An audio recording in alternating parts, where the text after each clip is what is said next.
Okay, let's go and get started. So I passed back assignment 1.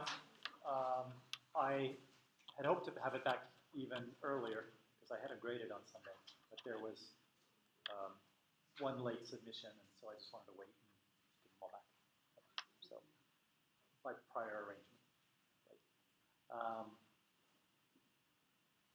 The mean on it was 92, standard deviation of 6, and I just put at the last page kind of all of the sorts of things I was looking for. The basics of it were certainly there, and I appreciate that everyone actually got some model trained and everyone submitted to Kaggle. But there are things that make it harder to grade and easier to grade, and things like having your name on the notebook is one.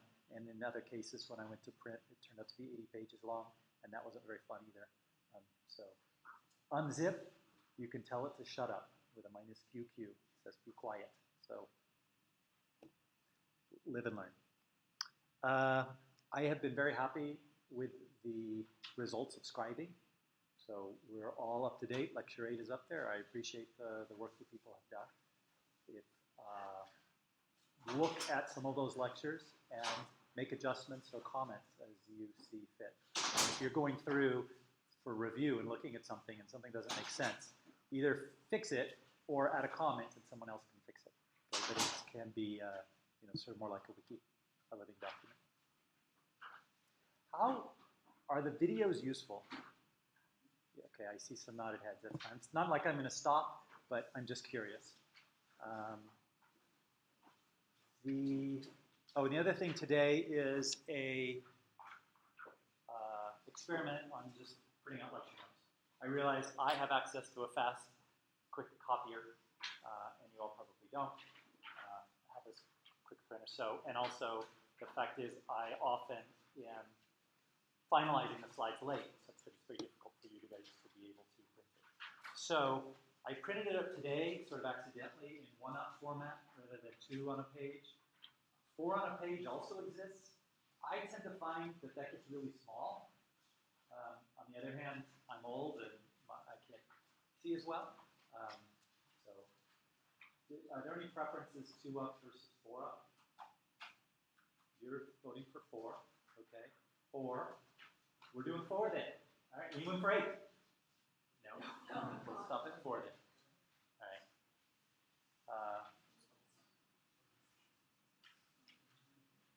Then I can't guarantee I'm going to be doing that every time, but I will attempt to start doing that. Okay, we'll see how that goes. And does anyone care about 3-hole punching? I put it on because there's a button you could press and it did 3-hole punching. It seemed really cool. Although now that I think about it, it's probably not as cool as it seems because it probably didn't 3-hole punch it. It probably just took it from a different bin. And where's the excitement in that? So does anyone want 3-hole punch? Because I can do the 3-hole punch, but if not, I won't bother. Yes for 3-hole punch? Okay, I'll do that. And the stapling, it doesn't take that from a different bin. It actually staples.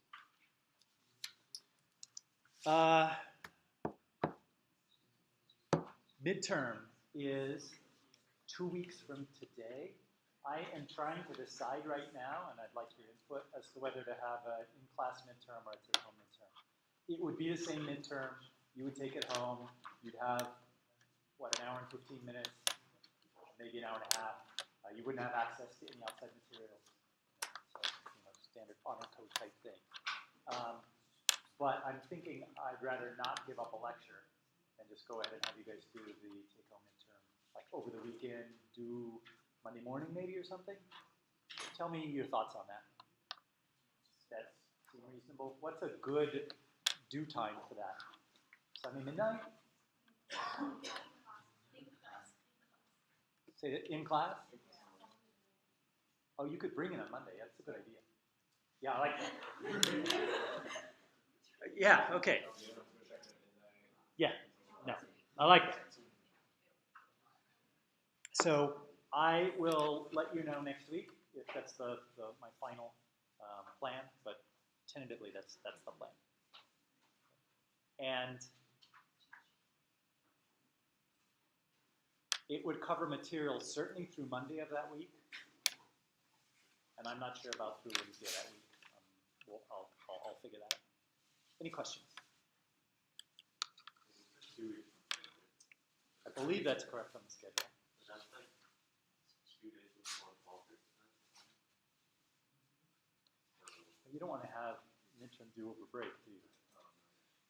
Okay, see, this is why we're talking.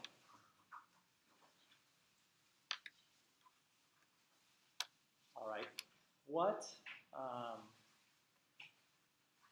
So break starts like, you break Thursday, Friday, Saturday, Sunday? Is that what it is? Friday through Tuesday. Friday through Tuesday. So there's not even any class on Monday. All right. What are the downsides of postponing it a week? Are there any issues with regards to, I don't think it'll be an issue for anyone, but in regards to dropping or anything like that? Does anyone know? Like 1 week later. Today is the 3rd, so that'd be,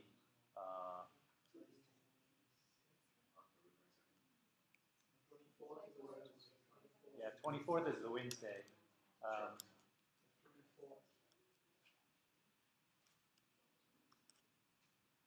But if we waited and had it due over the weekend, then I actually don't get it till Monday, and it's not graded until closer to Halloween. That could work. If anyone thinks of any issues, see me after class or email me.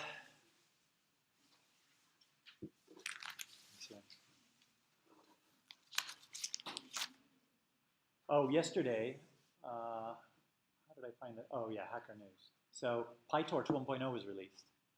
So we are using PyTorch 0.3, I believe.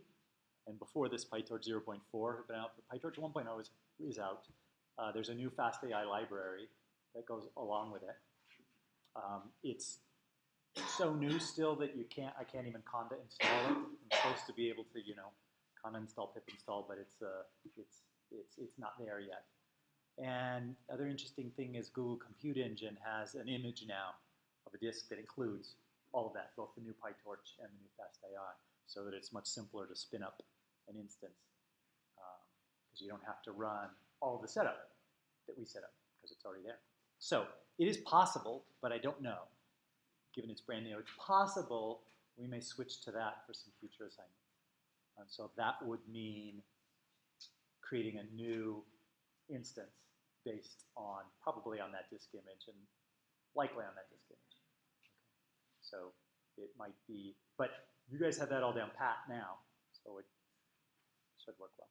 In any case, I don't know. I just have to look and see as far as whether it makes sense to use that or not. Any questions? All right, so we were talking on Monday about various convolutional neural networks. So we talked about which ones? BGG, yeah, which comes in either a 16 or a 19 deep flavor. GoogleNet, yeah. AlexNet, yeah, those are the 3 we talked about. And the ordering that was kind of chronologically, both chronologically and thank goodness, in terms of accuracy, was AlexNet and sort of VGG, GoogleNet. So they were chronologically, they were around the same time. I think GoogleNet was slightly better. Now we want to talk about Resnet. So Resnet, so here's a problem, right? The problem is deep networks are hard to train. And this is probably an overstatement. Training loss doesn't necessarily increase with more layers. Give me a counter example to this.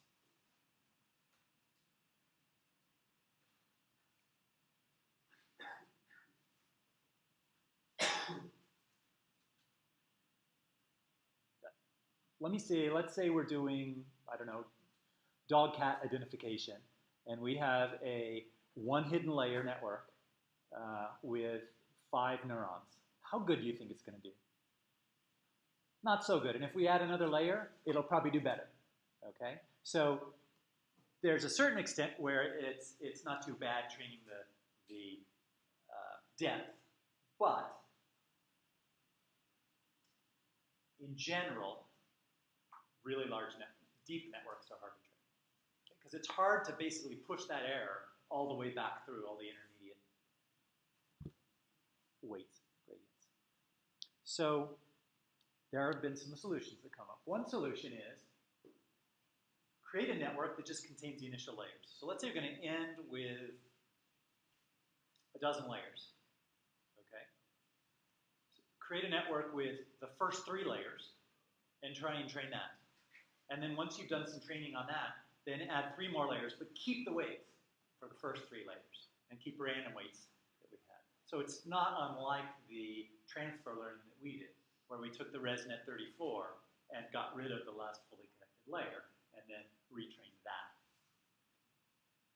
So that is one approach that has been taken, but it's kind of slow. And the big problem is we lose our gradient, right? It can often sort of vanish. And how was that dealt with in Google Net? What was an approach they used? Yeah. Right, they had other output layers. So if we look at, if sort of this is our network and this is our output, they fed in the hanging off parts, let's say here and here. So let's just say this is output 2 and output 3.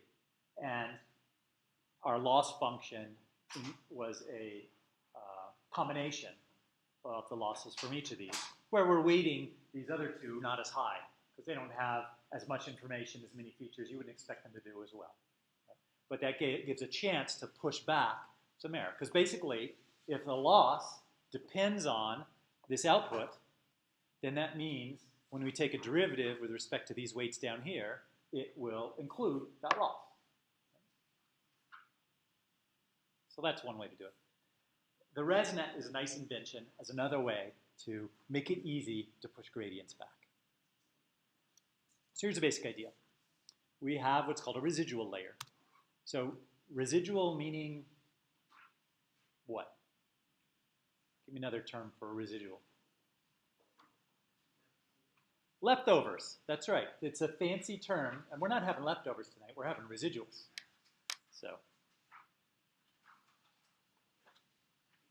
So for a given layer, here's the idea. Rather than learning f of x directly, learn it as x plus h of x.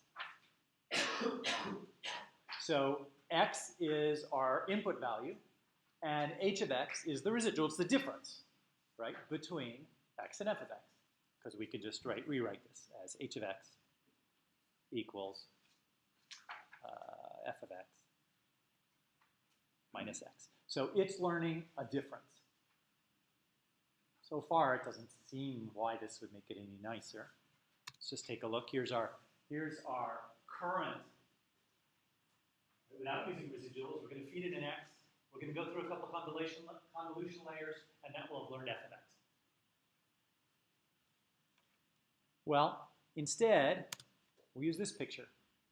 So we go ahead and learn a function. Does the network know it's h of x or f of x or anything else? Right? It doesn't know anything about these names. We're providing some meaning for it. So we provide h of x, and then we add in x before it went through these convolution layers. So this is sometimes called a skip connection.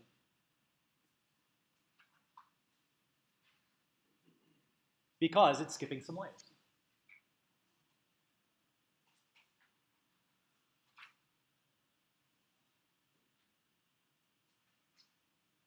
Let's think about this in a second.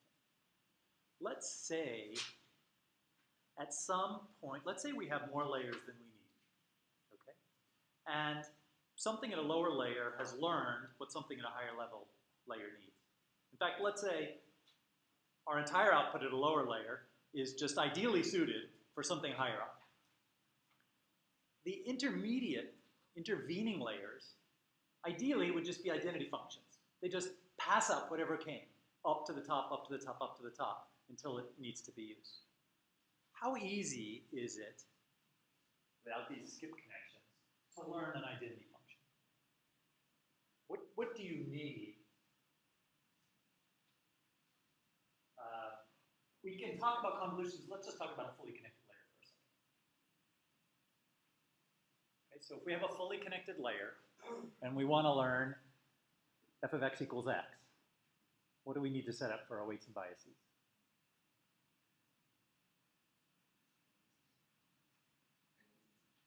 Identity what? Identity matrices, exactly. Well, let's see. Yeah, we would need a bunch of one-hot W's, and we would need a bias of 0. Anything different from that is an identity, right? There's nothing else that'll get us there, will it? No. So that's hard in the sense that it's very precise about what you need to get to, and you need to change all these weights. What if we wanted to teach this, and again, let's just say there's a fully connected layer in here instead. So we want to learn f of x equals x. What would we need this fully connected layer to look like? What would the weights look like? Assuming we have a ReLU. Yeah.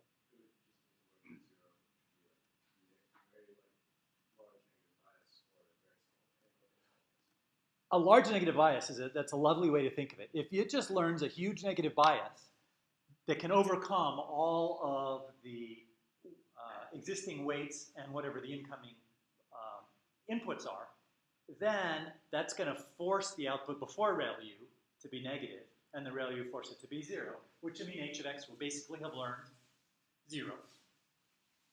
With x yields us x. So it's not that we're always going to need identity functions, but this just shows, one thing about the residual layer is it shows how much easier it is to learn, for instance, that. Why else are these skip connections useful for learning?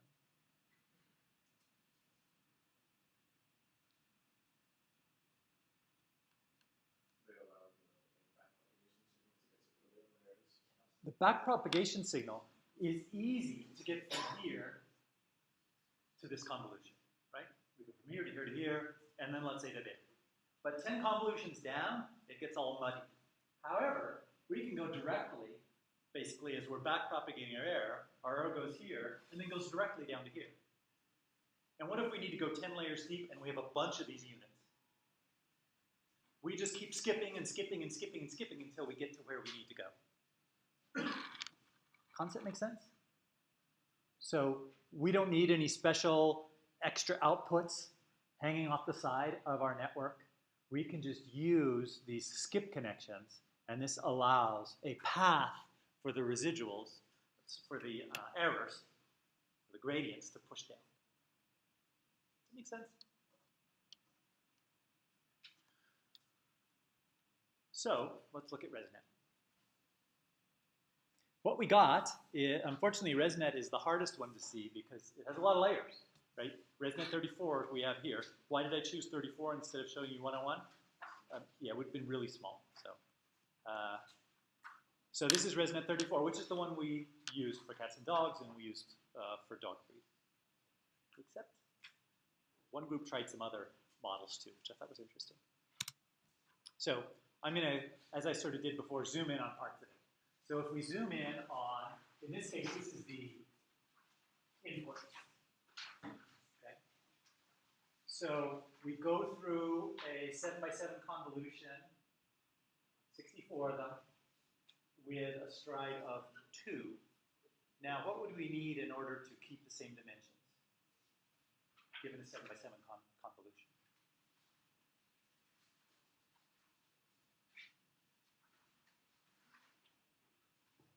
Right, so if we've got an incoming 228 by 228 image, and we want to keep it 228 by 228 after the 7x7 convolution, what do we need for a, I don't mean stride.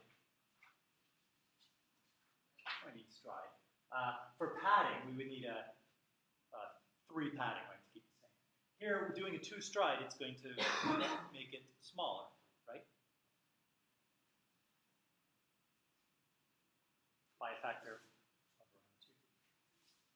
And then we do a pooling layer, and then we just have a bunch of residual networks. The choices are in our residual networks are what size convolution and how many channels, how many such convolutions. So we just do some 3x3s, 3x3s, 3x3s, and you can see we keep having the skip layer. And you can also see coming back how easy it is to just take the errors and feed them, skipping all of the intermediate convolutions until you get to where you need to. And of course, the math of this, with the backpropagation, just automatically does this. We could think of it pushing it kind of to where we want to go, but it just gets there automatically. Yeah. Why doing all the skipping? Like, if you regularly push the gradients back to the gradient side and update the weight side, are we not losing information? Like by skipping, like why would we not want to go through those convolution layers? I'm not losing some information. We are also going through here. I don't mean to say that instead of going through the convolutions layers, we are skipping. We're doing both because we have a plus here, right? So if we look at the derivative, basically we have f(x) equals x plus h of x, right? So if we're going to have error going both places. And then coming into here, we're going to have error coming from here, and where else are we going to have error? Coming straight down. So basically,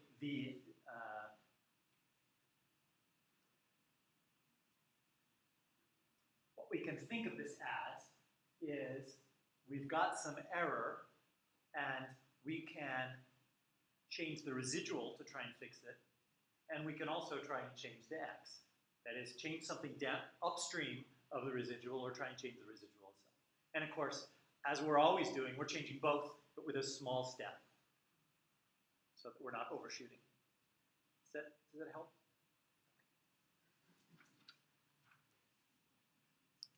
And then we have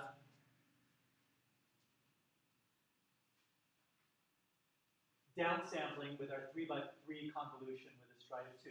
So we're reducing it by a factor of 2, and we're doubling the number of channels. And then we do the same thing again here, right? Half spatially and double the number of channels. And we just do a lot of these, you can see. And then we do it again. And finally, we do an average pool. And notice what's not here. What was in all the others that we don't have here? We have no fully connected layer. I mean, the only fully connected layer we have is from this pooling directly to our 1,000 outputs.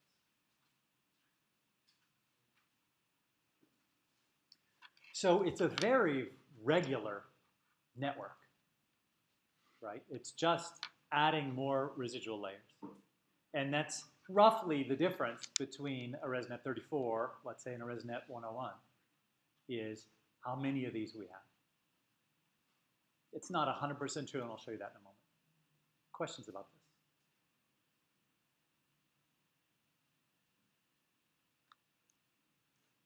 All right. And when I say we can use these depths, we could probably use other depths as well. These are the depths that the paper defined. These are the depths for which there are pre-existing models in fast AI, and for which there are pre-calculated weights. For the larger depths, however, we have to make a small change. And that is to reduce the number of weights. What we're going to do is add this bottleneck layer. So we go ahead and do a 1-by-1 convolution, which, where did we see 1-by-1 convolutions before? GoogleNet did this, right? To reduce the size. So here we are going to 64 convolutions. We then have 64 3x3s, and we take it back up to 256. So if we have an incoming 256, we take it down to 64, work in the 64 space, and then take it back up to 256. And we have in total a lot fewer weights. Make sense? Yeah. Why do we have fewer weights? A basic reason is when we get to 101, or let's say even 152, we'd have 50 more layers. Sorry, we'd have 5 times as many layers, which means we'd have 5 times as many weights, which means it could be easy to overfit. So this way we get 5 times the depth, but we have less than 5 times the number of weights. We'd have to calculate and see how that fraction changes. Other questions? All right, so that's Resnet. So those are the major convolutional neural networks architectures that we're gonna be looking at. Okay. There are more past this. So let's see, Inception Net is basically Google Net plus residual layers. Okay. And I don't remember whether they kept the little add-ons, the add-on things or not. So it's not that there's not more work here. We've just gotten to sort of the level that we came in at day 1. And a reminder, one of the advantages of using one of these predefined networks is they're pre-trained. Okay? It can take, I'm trying to think, let's see, for Resnet 34, I think just on a single GPU machine, I believe it's a couple of days to train. So it's not out of the question, but if you want to do a lot of trying different hyperparameters and so on, then retraining for a couple days is difficult. So the transfer learning by using the existing pre-trained weights can be quite valuable, as we've seen. All right, totally different topic, normalizing inputs. So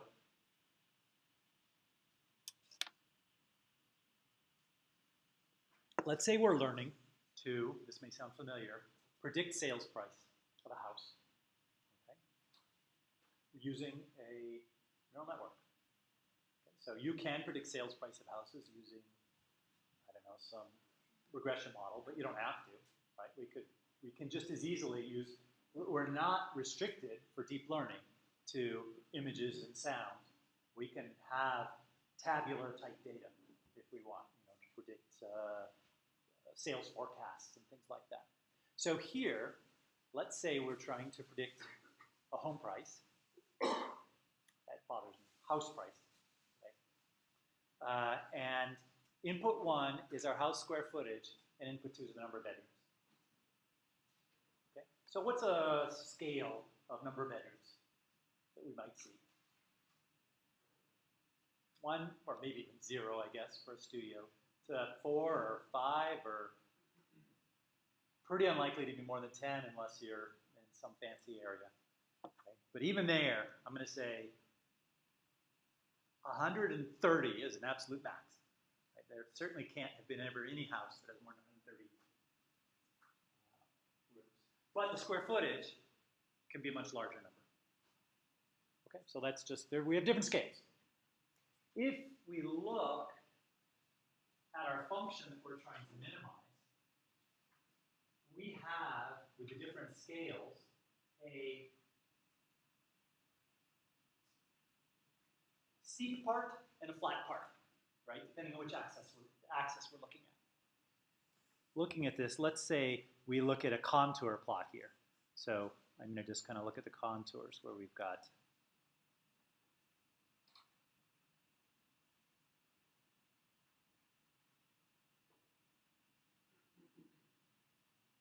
does a representation seem roughly equivalent? All right, and let's say now we are trying to do gradient descent. So we start out here, and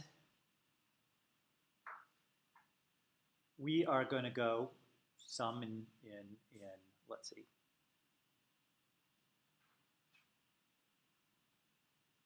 So we can either take very small steps. I'm going to show 2 different sort of plots. Or if we take large steps, we run the risk of overshooting in our direction of a very small value, right? So what we can end up doing is kind of ping-ponging back and forth until we finally get to here. Because when we've got our residual coming back, right, or we've got our error coming back,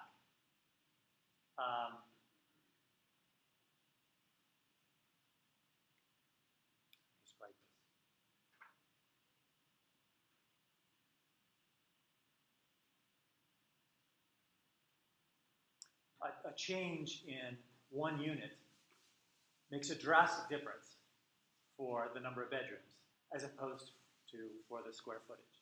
And so if we could somehow normalize this, where 1 unit is kind of the same across both of these features, or in the case of more features, all the features, we could do that. So if we could somehow get something more like this, then our contour looks like a circle, and we're always going to be going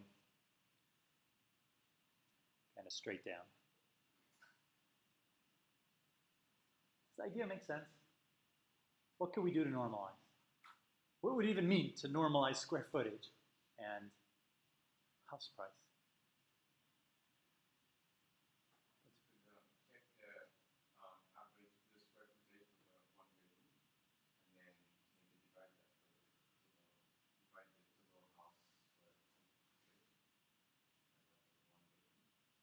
All right, so help me out here. So what would our features look like? So our old features are square feet and beds. So you're saying we would look at an average square footage per bedroom, and then what would our new feature be? So let's say we had that average square footage per bedroom.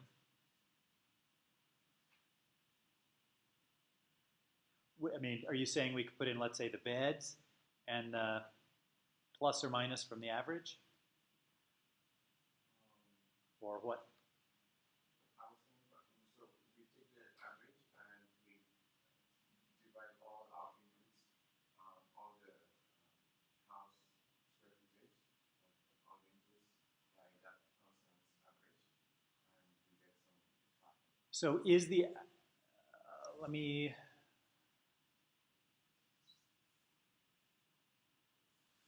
all right, so we calculate an average. What are we calculating the average of?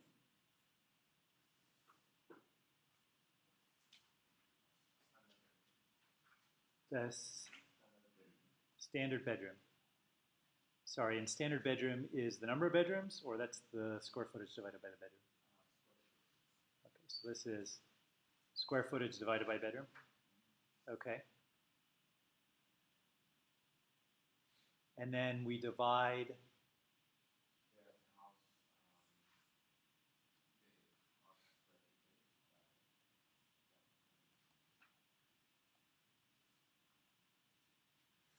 so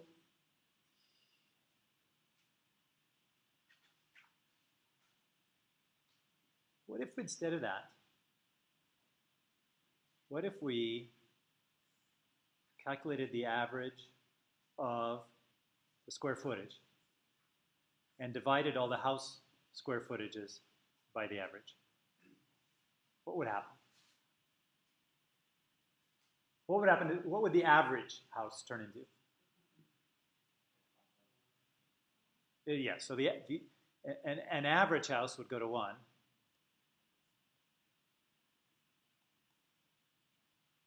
Small houses would be less than 1. A tiny house, might be, what are they? Some of them are a couple hundred square feet. An average is probably 3,100. Okay. 200, 300. So let's say this would be 0.08 or something. And a mansion, right, might be 10. So has this made things better? Yeah, actually, this is a lot better. So we're ranging from 0 to, let's say, 10, whereas our number of bedrooms is ranging from 0 to, I don't remember how many bedrooms did I say? Yeah, there are a fair number. The normal range is like, from 0 to 6 or something. So we're kind of in the right ballpark, which is nice. But we're lucky because it happens that the other feature is number of bedrooms, which is between 0 and 4. What if it were a large value 2, some different disparate range? We could do the same trick of finding the average number of bedrooms and then divide. So the Average number of bedrooms would be 1, less than that would be less than 1, higher than that would be greater than 1. It turns out it'd be even better if we could transform our inputs such that they had a mean of 0. That's just kind of handy. So we're going to want to transform each input so that its mean is 0.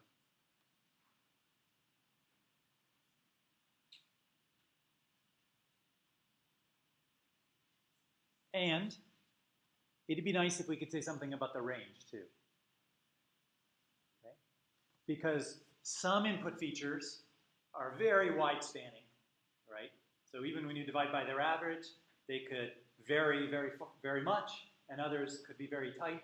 And so you might have one set of features that goes from 0.9 to 1.1, and another one that's going from 0.001 to 10,000 or something. So how could we deal with that? And I guess this is the problem with giving you slides. Without reading ahead, go ahead. We can use a standard deviation, basically, to try and make an apples-to-apples comparison. So calculate the mean, calculate the standard deviation of each input feature individually, and then apply this mean normalization. So just subtract the mean and divide by the standard deviation. And now, all of a sudden, every input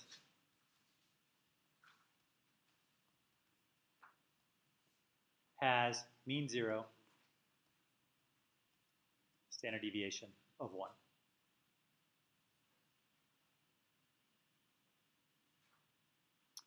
So this is standard not just for deep learning, but for machine learning in general. It's really crucial to do this normalization. I remember my son was at UC Riverside and taking some sort of machine learning class and did some project and was giving a talk on it.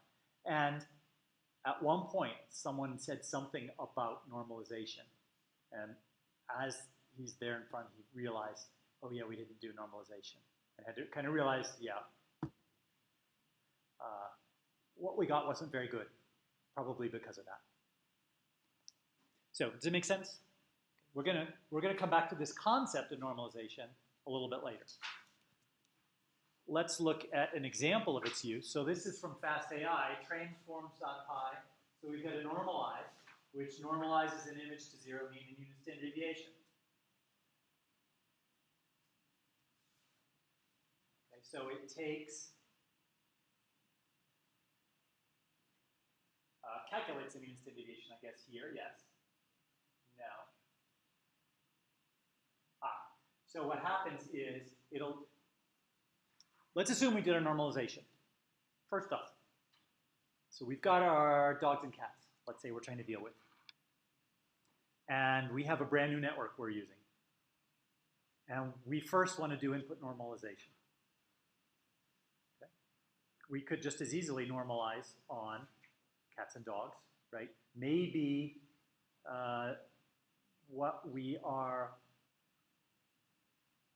maybe the red channel is much brighter than the 2 other channels, for example. Okay? And that'd be something that you'd want to fix.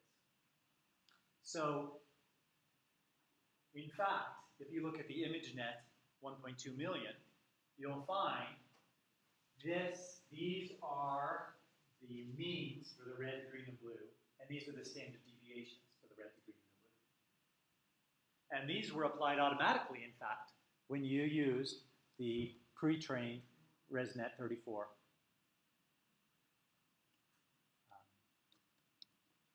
network. What do you do at test time? Or I like to say inference time, because it's a little clear. So we're not training. When we're training, we take all of our input, look at the mean, look at the standard deviation, pre-normalize everything, which is coming in. But when we go to do testing, we've got a brand new image. What do we do with it before we feed it through our network? We've got to normalize it. What are the values we're going to use? Let's say we've got 1,000 images that we are going to be doing inference on. Should we use the mean and standard deviation of those 1,000? No. We should use what the network was trained on. Okay? So this is part of the information that you would save about a network is what were these statistics. So that you can normalize. Questions?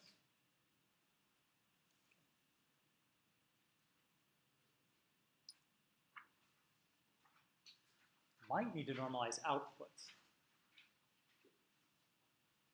Seems crazy, but let's say you're trying to predict both house price and number of days on the market. You're going to have one network that's going to predict two things, right? So you're going to have two outputs in the last layer, one of which is a house price. And what might be a good activation function use for this? ReLU, yeah. So I like you just showed me that. Yeah. So ReLU is good because house prices, unless it's a really bad house, are non-negative. And number of days on the market as well, probably a ReLU. So is it reasonable to try and train a network to do this? And we're going to see later, it's a very good idea to have one network that's learning both these things, then teach two different networks, one to do house price and one to do number of days on the market. Because probably they have similar features that they're interested in, right? We don't exactly know what our input is. Our input, might be pictures of the houses and the categorical information from the listing and who knows quite what other things. But it could very well be the case. We care about both of these. Sorry. Both of these care about some of the same types of features. So that's also why you use sum of squares for this function. So that would mean that it's flexible, you don't need to use the binary cross entropy plus function. The binary cross entropy is only for probabilities. So yeah, we wouldn't use that. We can choose what loss function we want to use, and sum of squares might be a reasonable choice for this. But what I want you to notice is the sum of squares would penalize a difference in 100, right? So the actual sales price was 350,000, and we predicted 349,900. That's a difference of 100, which will then square when we get that error. That's the same as if the number of days on the market was 50 and we predicted 150. Okay? Somehow, I think those are not quite comparable. That we did a pretty good job for the house price and not so good for the other. So we may, in some cases, you may need to normalize outputs as well, so that your loss, and it's all to do with your loss function, right? So that your loss function is treating them somehow equivalently, or in the way that you want. And one way to do this might be to just have a scaling factor that you use for the house price, let's say, to just cut down the delta by a factor of whatever might make sense, 100 or something. All right, so that's normalization of inputs and actually normalizing outputs too. Now initializing weights. Thing number one is we don't want to initialize everything to 0, for example. What would happen if we initialized everything to 0?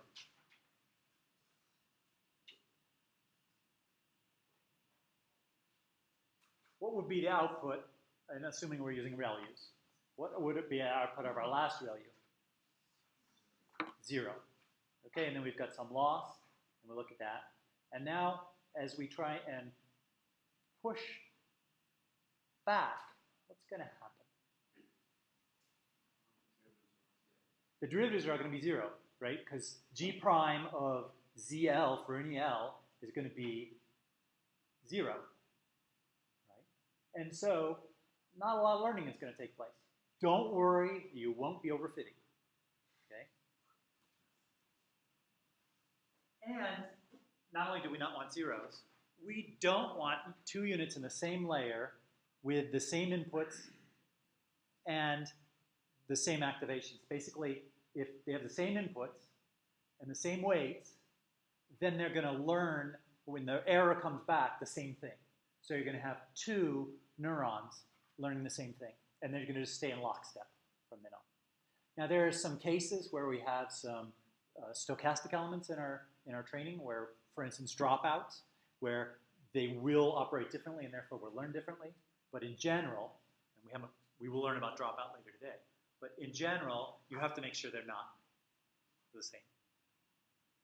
So we know we don't want them 0, and we know we don't want them the same. What's the simplest thing to do? Random. And random is great. What else?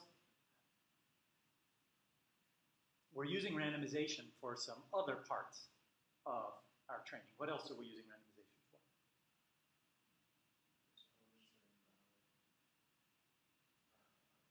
So, okay, that is true. Which elements are valid versus invalid?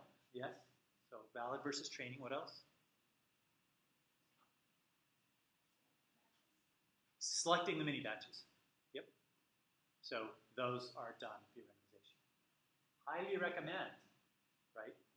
If you are wanting something repeatable, specify your random number seed, right? So that you can actually run the same thing again.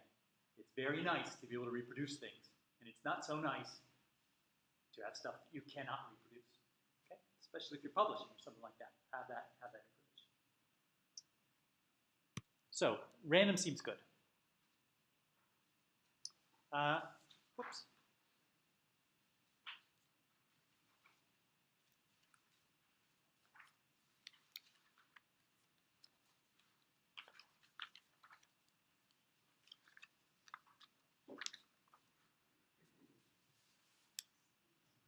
All right, so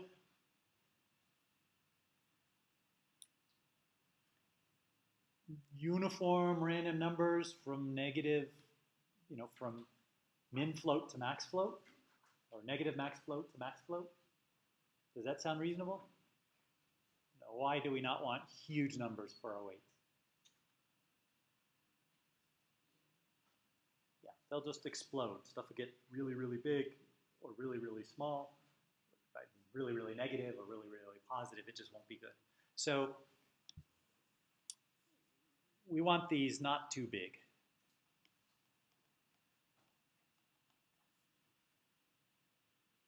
And in fact, maybe we can say something like, in expectation, kind of what will our WX's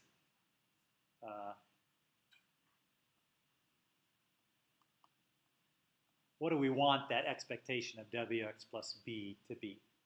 Would it be good to be fairly negative? That our expectation would be something like that our sum of our weighted input is, negative 100? What would go wrong later?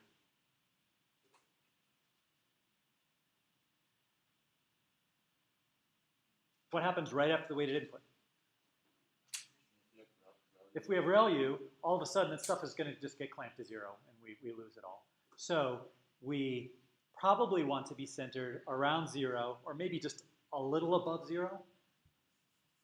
So we want our weighted sum to be, around kind of 0 to 1, around in that range, a small positive number.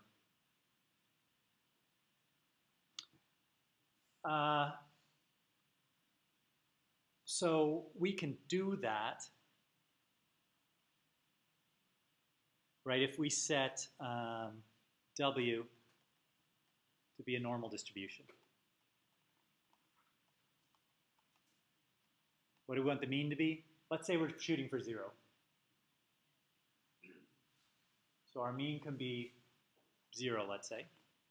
In fact, that's enough, isn't it?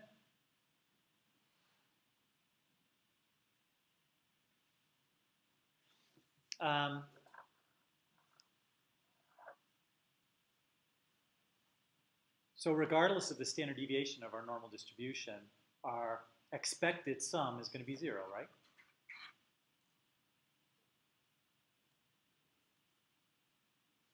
But what happens,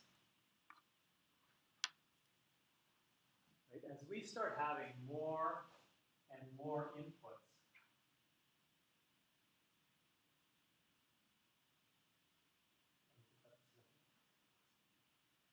Yes. So this can have a tendency to blow up, right? We can certainly have, if we have a very large variance for our weights, that this number can be very large. More likely to be very large and very small. And we don't really want very large and very small. We want it to be kind of small. So let's say we want our expectation to be 0, and we want a standard deviation of, let's just throw 1 again. So in order to get a sum of 0 standard deviation of 1, we would want weight W to be a normal distribution with a mean of 0 and a standard deviation of 1 divided by the number of inputs, right? So 1 over n, where n is the number of weights, or number of inputs.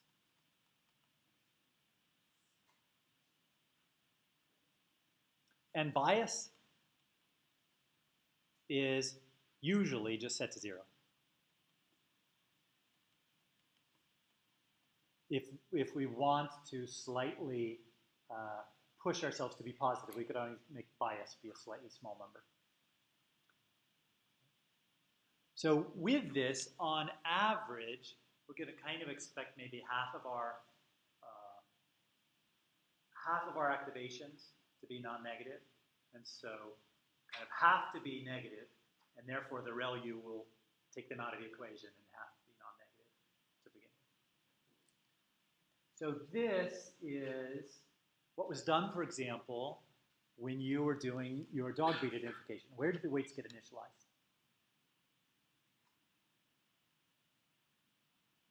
In your network, randomly.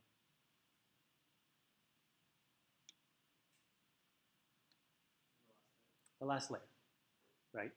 The fully connected layer from the next to the last layer to your 1,000, sorry, to your 120. Those were initialized basically in this fashion. There are some other initialization techniques out there and papers on this. And if you look, for instance, at I think this stuff is in PyTorch. Yeah, they have several different kinds of initializations. So some of them, for instance, will weight looking not only at the number of inputs, but also at the number of outputs to try and come up with it. Any questions? Yeah. You guys are taking the relationship you're trying to establish. So let's say you have an inference that the number of beds increases, revenue increases, then the expected cost should be higher. Can you adjust the weights based on that expected? Oh, I see. So you have some prior knowledge and pre-adjust things for that way?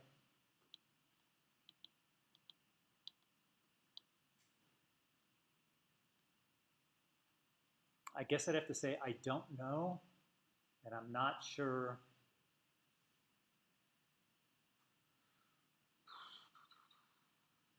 I can't think of any way to embed that knowledge. But I will also say knowing your domain and knowing your data is very important, especially as you're trying to get the last bit of accuracy. Regularization techniques. So regularization is a way to address overfitting. One thing you could do for regularization is something that we already looked about, which is adjusting the cost function. So basically, you take your existing cost function, J of, and this theta here just represents all of the weights and biases.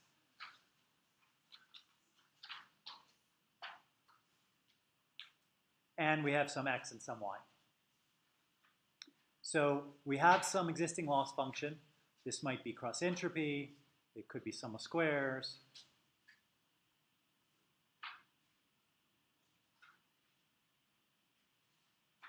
or whatever else. And we just add to our existing cost function some parameter based on some norm. In this case, let's say the L2 norm squared of W. So we'll just take the weights and square them and sum them up. Okay. And we multiply that by some factor, which is how important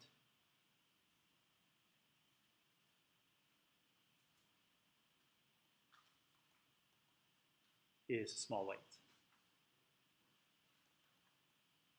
And why, pray tell, do we divide by 2, since we could always incorporate that directly into the alpha?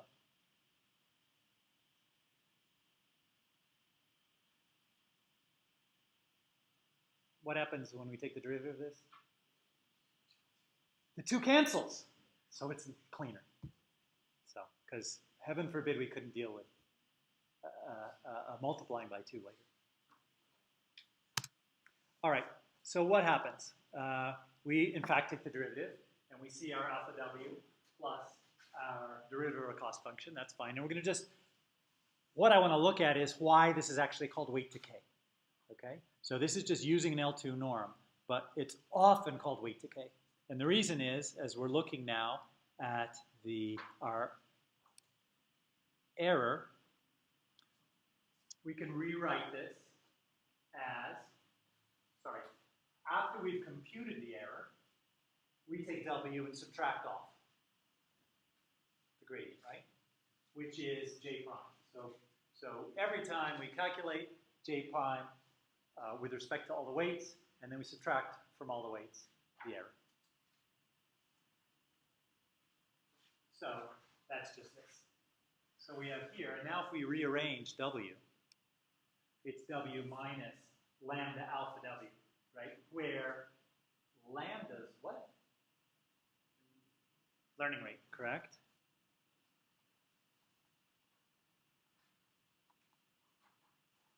And alpha is our weighting factor for the L2 norm.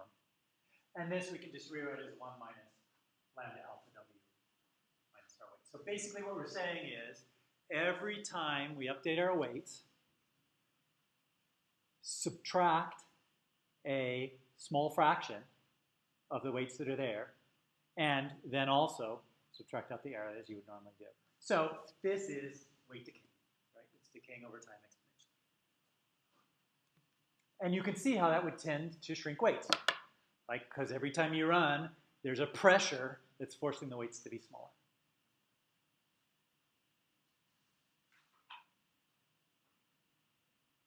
So when you have an L2 norm, you'd expect to have a lot of small weights, right? Because there's a lot of pressure against big weights. You could also use an L1 norm. What's an L1 norm? Is what? The Manhattan distance. All right, so if you've got a grid, so how long does it take you to get from this location to this location, given you can only go there horizontally or vertically? So if you use an L1 norm, that is going to penalize weights, non-zero weights. And so what that'll tend to do is push you to have a few non-zero weights and lots of zero weights if possible. Whereas the L2 norm is not going to be pushing for absolute zero weights. It's going to just push them to be smaller. Yeah.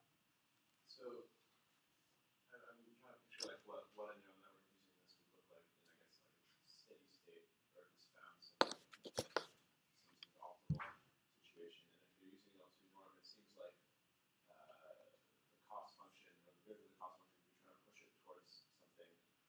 Maybe it's got a bunch of weights, but then the weight decay would push it away from that. So it seems like in steady state, it's going to always be slightly wrong by a similar, like 1 minus lambda alpha times W. That could be, but we're also getting the benefit of generalizing as well. So, but yeah, there's going to be a force against getting a good original cost function. So, questions on this? Other questions? Okay, so that's weight decay. What else can we do? Data augmentation. What data augmentation have we used so far? Flipping. What else? Rotating. How do we do zooming? That's the way you show it. Oh yeah, stretching, yeah, zooming, cropping. All those are examples of data augmentation. And by the way, the Fast Data Library, I was just looking at that. So one of the things they've done for this new version is higher quality data augmentation. So for instance, if you do a rotate and a zoom, pretty much all existing data augmentation does first a rotate and then a zoom, and it gets blurry and lossy, and they're apparently doing it nicer. And so it is sharper, and so you can afford to do more data augmentation. Okay, so we could do that sort of data augmentation. Generating synthetic images. We could also shift the color. Right, that kind of makes sense. That if you have some small changes in color, because when you're taking pictures, there often will be differences in color. Blur, because images may come in blurry. Think of other data augmentation. Oh, here's one that makes a lot of sense. Just sort of throw in some noise into the input. Wouldn't that make a lot of sense? And actually, it's not as crazy as it sounds. So the idea is, you got a mini batch, you've got your X's, throw in just a small amount of noise. And of course, only do this while you're training. Right?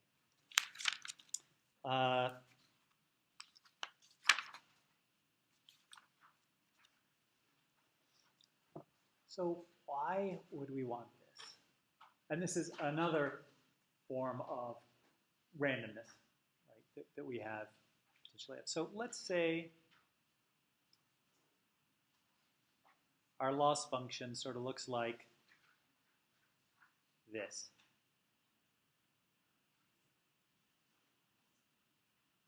Okay, where I'm trying to show the bottoms of these two are equal, right? So these are, both of these are the same. Which one do we prefer?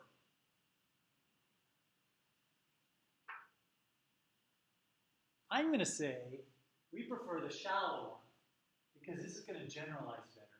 Here, if we've got an input and we're very far off from the input, our cost goes way up. While here, we've got a flatter minimum, and so we generalize better because slight changes in the input are going to still keep us low. So that's kind of what our training is doing, is it's saying you've got inputs that are slightly different, still how well do they generalize? How well can you learn from those? So, okay.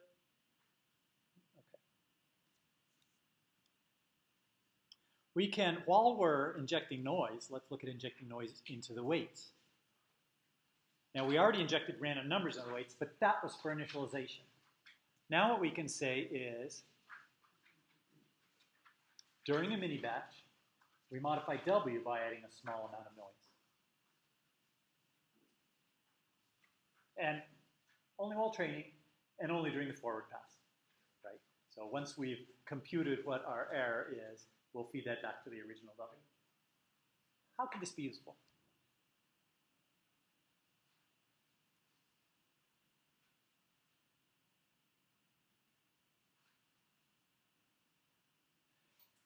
To my mind, it's very similar to injecting noise in the inputs.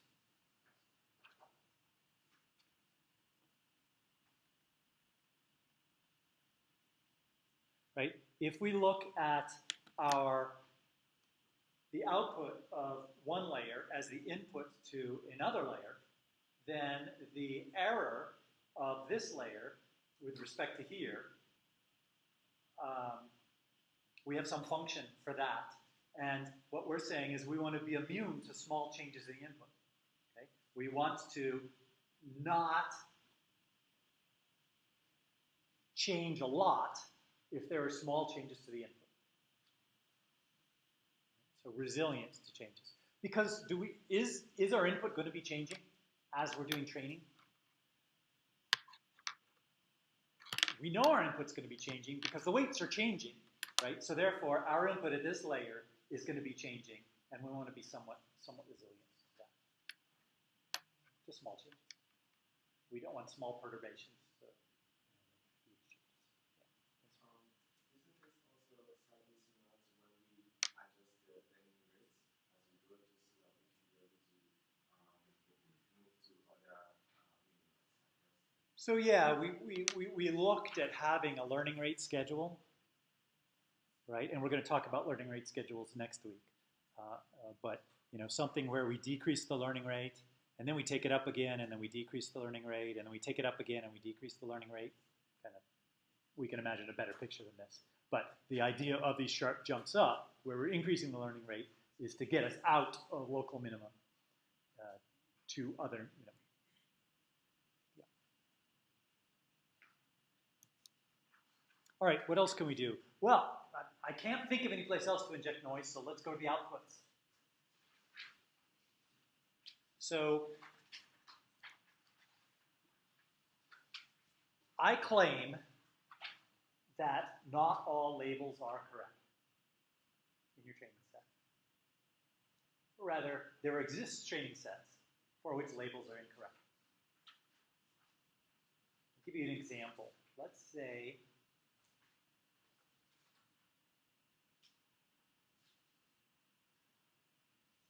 you're trying to predict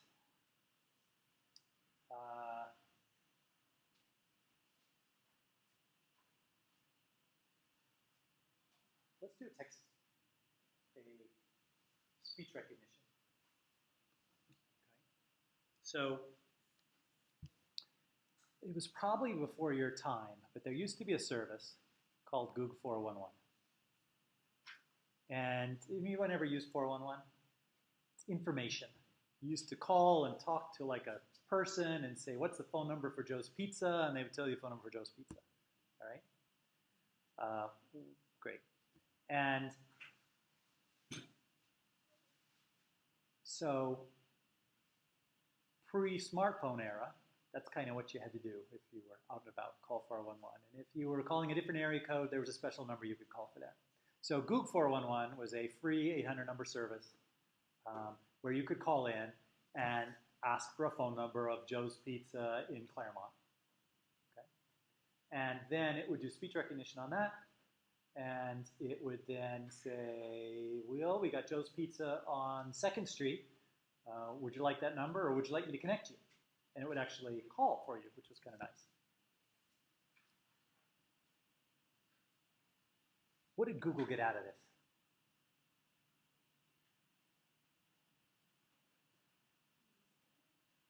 Say that again? They got voice data. Not only did they get voice data, they got labeled voice data. Because I think you could also say, no, that's not right, or something, right? So you could, if the user says, yes, I'd like that phone number, or yes, I'd like to be connected, what did that tell you about your recognition of their speech? It was right. You got a label that said 1. And if they explicitly said, no, that's not right, you got a label of 0, which is actually good. It's a bad label, but it's good that we have a label. And what if they hung up?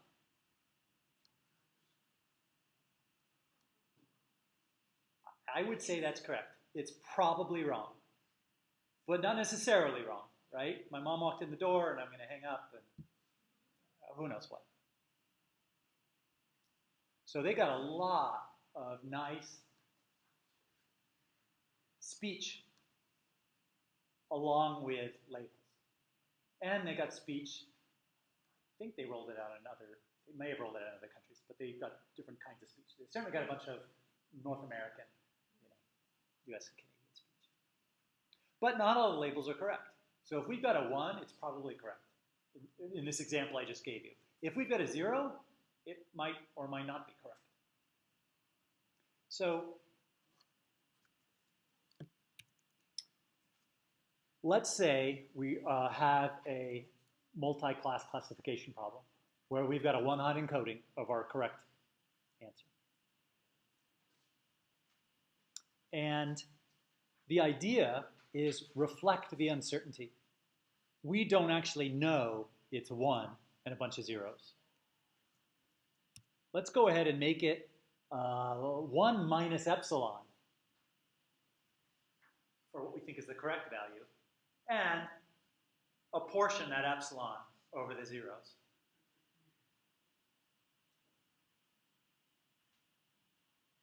So that is a way to model our uncertainty. Make sense?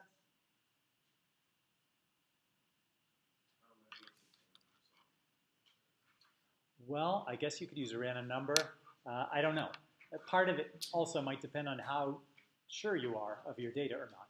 If you're talking about dog breeds, I don't actually know all my dog breeds, but the examples I looked at look good. If you looked at dog versus cat, well, we know some of those dogs and cats were pretty not correct, right? If we've got a logo of a dog house or something, I'm not sure that's a dog.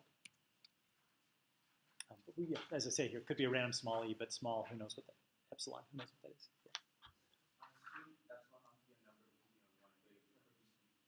Yeah. It's a small positive number. Yeah. The 4 here is just because we had 4 zeros. Oh. It's epsilon. We're taking the epsilon and distributing it across the rest. Doesn't have to be. If you have some extra knowledge about, you know, if it's not a dog, it's almost certainly a tame wolf, then you could throw your epsilon next if you know you have this extra knowledge.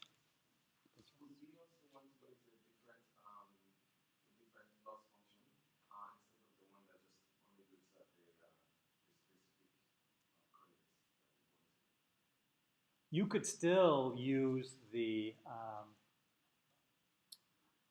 cross-entropy laws. The categorical laws would still work. Multitask learning. This is another way to regularize. So you learn more than one task together. I think the example I gave before is pretty good. You want to learn the house price and the number of days on the market together. It makes sense that if you have 2 models, they're going to be relearning a lot of information. So not only is it quicker to train, but the fact that you are,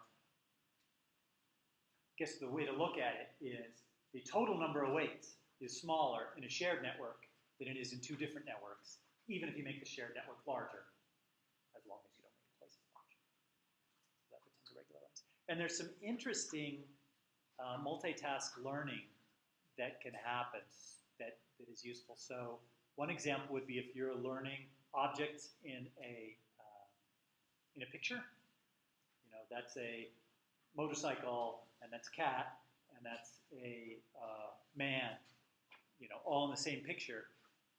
You might also want to know bounding boxes. Okay, where are the objects? And learning them both together can be very handy because the information you need for the bounding box can be very useful for determining what that means is. All right, early stopping we already know about, right? Just keep training until you find what?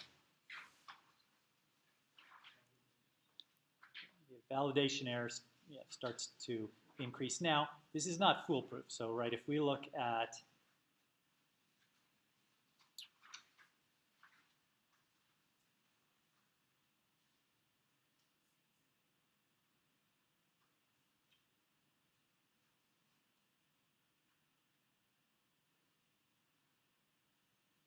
what's the green one? What's that loss?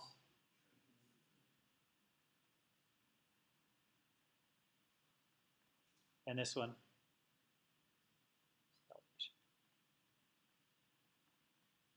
Now, the fact is, it's not exactly as pretty as this, right?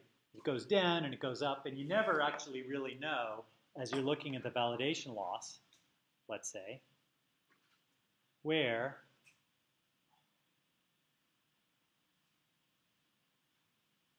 okay, should I stop there? it's kind of unclear. Maybe it's going to keep going up, or maybe it's going down, and that was just a blip there.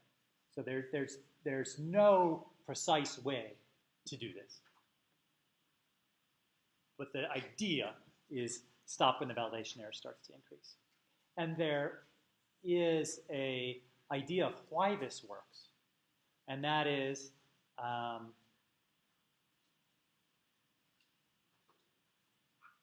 the weights. So the weights get bigger and bigger, can get bigger and bigger over time. Let's ignore the other regularization technique we looked at, which is the weight decay. So without that, it's common that weights will tend to get bigger and bigger. And so as you're going along time, your model is having weights that get bigger and bigger and bigger. And so this tends to prefer models with smaller weights because you're stopping before they get bigger. So that is an explanation kind of why this regularization technique might work. All right, it's slightly past. I apologize for that. See you on Monday.